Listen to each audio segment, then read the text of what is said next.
Entrepreneurship cannot happen in a vacuum or in a tense environment. Sustainable development cannot occur where the existence of the world's ecosystem is being undermined. Governance issues that Africa is in the process of addressing in order to achieve sustainable development relate to what we have always been talking about as far as Africa's unity is concerned.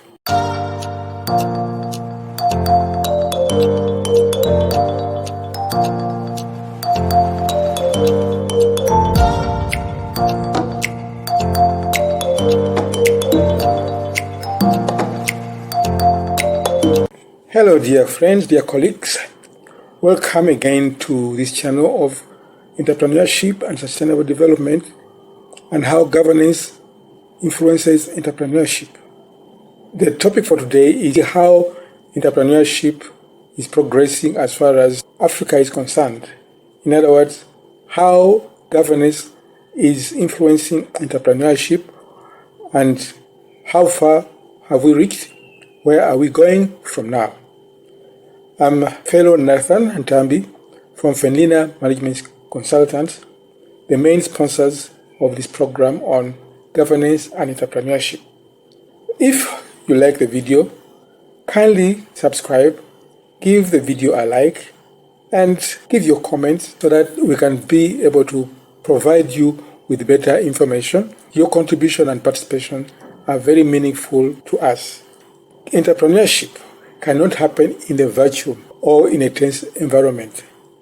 Sustainable development cannot occur in a situation where the existence of the world's ecosystem is being undermined.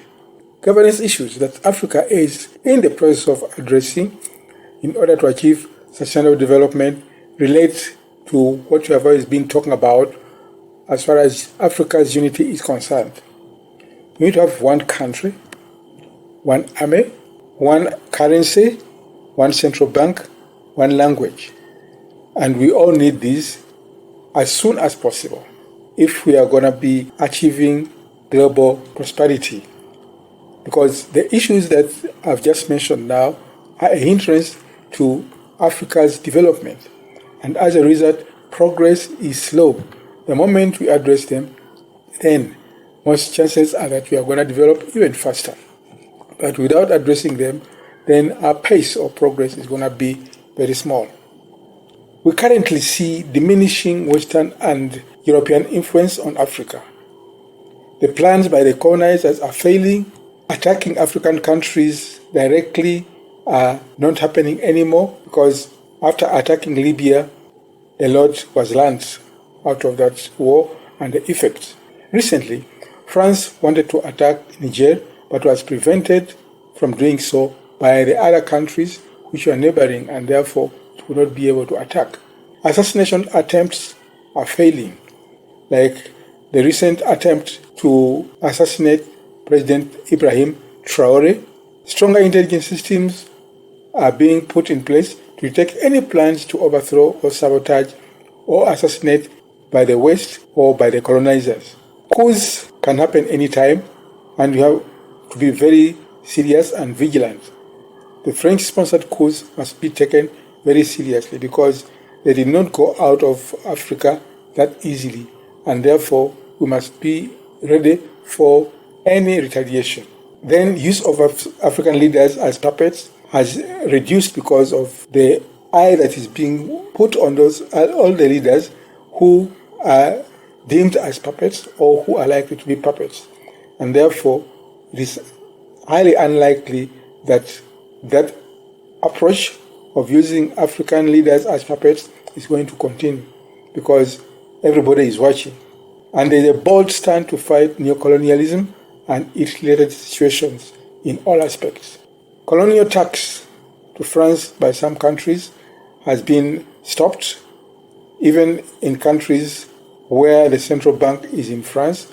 All those are going to stop because some of the countries that were using the French franc are now planning to have their own currencies. For the West-sponsored coups, we have to be very, very vigilant so that it does not happen.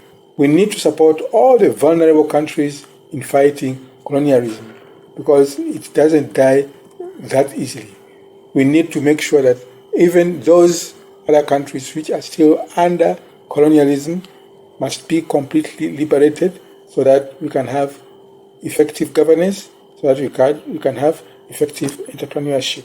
And then we shall be able to achieve sustainable development.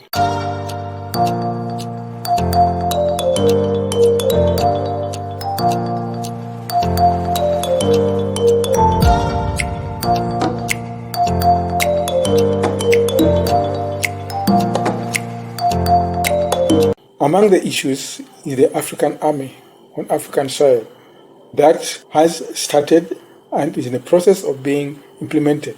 Removal of all French armies from the African soil is going to happen, and we appeal to all countries where there are French armies must be encouraged to chase away all those foreign armies from the African soil. We need one army. We have got very good news that Burkina Faso, Mali, and Niger are forming one army to make sure that they protect their territories, so that they protect any invasion.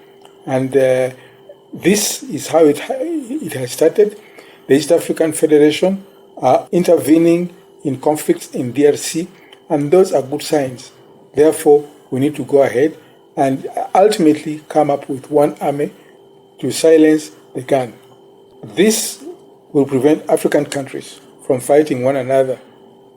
Efforts to stop the wars in DRC, Sudan, Somalia, Ethiopia, Mozambique are already happening. In Mozambique, Rwanda sent troops, and the effect was felt, and the fighting has stopped. The African defense system must be having a high command to ensure security. Reduction in number of refugees all over the continent will be an indicator that infighting in Africa is slowly going down.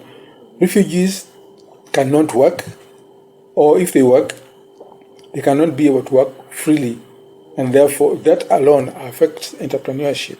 We want to stop all the fighting, we want to stop all the conflicts, so that people are able to move freely, people are able to conduct business without any hindrance. The Pan-African Institute, which is already existing, should provide ideological, political, and technical support to all the countries, to the progressive forces in combating colonialism. We need a united Africa with no borders.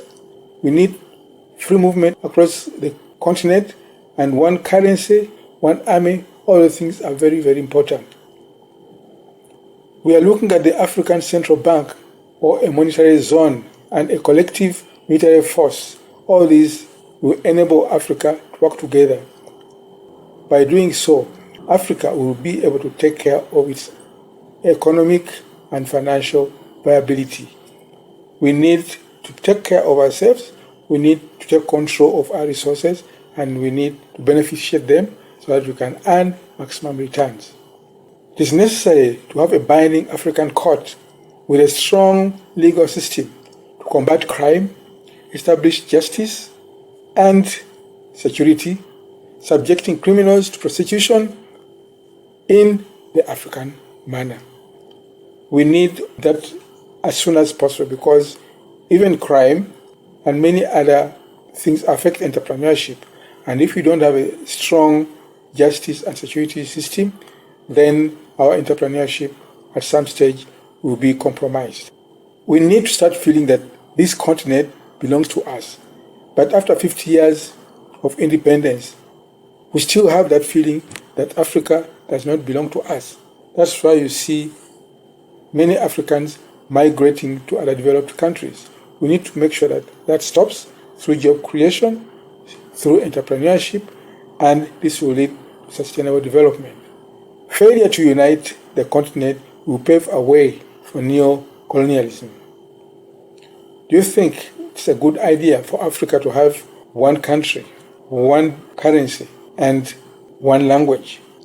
Do you think the pace at which Africa is moving is fast enough for us to reach our goals in the shortest time possible?